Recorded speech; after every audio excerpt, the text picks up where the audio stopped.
महाराष्ट्रातील भोई समाज शैक्षणिक, सामाजिक, आर्थिक आणि राजकीय दृष्ट्या मागास आहे। त्यामुळे भटक्या समाजाच्या सर्वांगीण विकासासाठी मागण्या पूर्ण कराव्या अशी मागणी राळेगावच्या तहसीलदारांना निवेदनाच्या माध्यमातून करण्यात आली।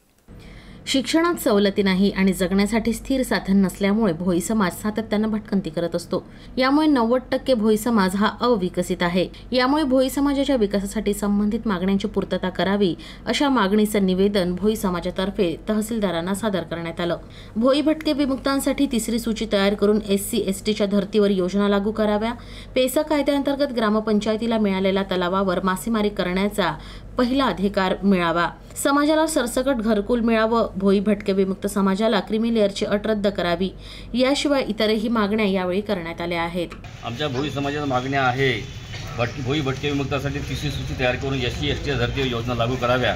पेसा कायद्याअंतर्गत ग्रामपंचायतीला मिळालेल्या तलावावर मासेमारी करण्याचा प्रथम अधिकार स्थानिक मच्छीमारी सहकारी संस्था देण्यात यावा। भोई भटके विमुक्त समाजाला सरसकट घरकुल मिळावे। भोई भटके विमुक्त समाजाला क्रीमी लेअरची अट रद्द करावी आणि भटके विमुक्तांना स्थानिक स्वराज्य संस्थांच्या निवडणुकीमध्ये आरक्षण द्यावे।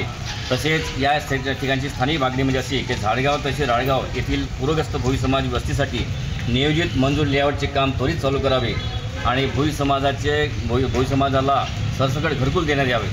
भोई समाजाची संख्या मोठ्या प्रमाणात असताना सुद्धा या ठिकाणी बऱ्याच ठिकाणी अजूनपर्यंत घरकुल मिळालेलं नाही। भोई समाजाला राहायला घर नाही आहे, पडक्यावरती राहत आहे, नदीच्या खडीवर राहत आहे, तरी घरकुल मिळालेलं नाही आणि म्हणून त्यांना घरकुल मिळालं पाहिजे ही आमची प्रथम मागणी आहे।